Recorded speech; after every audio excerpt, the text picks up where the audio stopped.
Subject that I want to speak to you and bring a message on is teammates. I think all of us as Christians need teammates who will have our back when the time gets hard. We also need teammates in the Christian life so that we can thrive. We need teammates who can come alongside us and see our blind spots. We need teammates who will put our arms around us in time of need and encourage us on. We need teammates who will confront us when life is not going necessarily as we thought it would because we perhaps have done certain things wrong. But we need teammates more than ever. Do you know what? We are so connected in today's society, whether it be through phones, whether it be through meetings, whether it be through transportation, whether it be coffee shops. Who loves a meet-up over a coffee? Yeah, who loves a FaceTime conversation every now and again? Who loves to send an email, perhaps to somebody we haven't seen? We are so connected in our age that we live in, and yet we are so miserable and lonely because we haven't got the friends that we need. We are so... Do you know, if you had the right friends in your life, you would be able to get through what you are going through a lot easier. You really would. They would help you carry what it is that you are going through. We're going to turn in a moment to 1 Samuel chapter 18. That is where we're going. But I want to say teammates enable common people to do uncommon things. Let me say that again because I messed up my lines. Teammates enable common people to do uncommon things. Having the right teammates in your life can cause you to thrive, but having the wrong teammates in your life can bring you down. They really, really can. Today, or maybe last night, however you want to look at the time zones, it was the Australian Grand Prix, the first Grand Prix of the season. Anyone stay up to watch it? Wow, there are some, yes. And of course, George Russell won. Surprisingly, maybe. No, I think he's the favourite this season, isn't he? So perhaps it's not. But Formula One, George Russell won the race really comfortably in the end. If he gets to the end of the season and he is able to hold up the driver's trophy, can I say, it will not be just because of George Russell being a brilliant driver. It will be because he's got a team behind him in the garage looking at his tyres.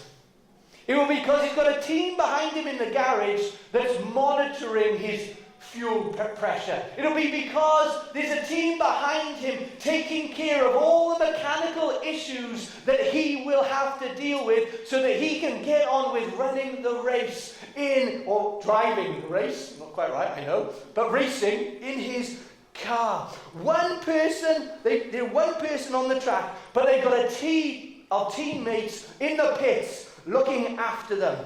It's the teammates who get them the victory. And I want to say to all of us here this morning, where are your teammates?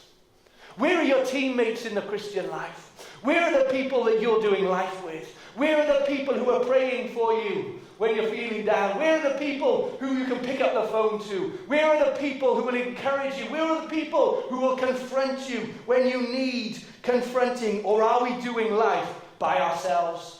Do you know, I find that a lot of Christians, they're happy just to live life outside of the church and not have too many Christian friends. You know, it's all like, oh, I keep myself to myself and it's just me and Jesus. And that's fine, that's okay, I get it. But it's not fine either. Because we need teammates. We need the body of Christ. We need to be in community with one another, lifting each other up. Do you know what? If there's one person who probably didn't need teammates, it was Jesus. Jesus raised the dead, calmed the storms, healed the sick, did all of those things, raised from the dead himself, and yet Jesus had teammates. Jesus needed teammates. He had 12 disciples, he had more than that, but he had 3 that were really close to him. Peter, James, and John, really close to him, who he took to the Mount of Transfiguration, who were close, who went through other things with him. He needed teammates alongside him. And if Jesus needs teammates, can I say you and I do as well?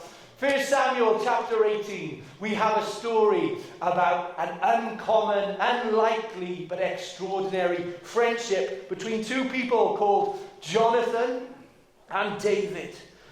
And the words up on the screen say this. Let me read them to you. As soon as he had finished speaking to Saul, the soul of Jonathan was knit to the soul of David. And Jonathan loved him as his own soul. And Saul took him that day and would not let him return to his father's house. Then Jonathan made a covenant with David because he loved him as his own soul. And Jonathan stripped himself of the robe that was on him and gave it to David, and his armor, and even his sword, and his bow, and his belt. That's incredible.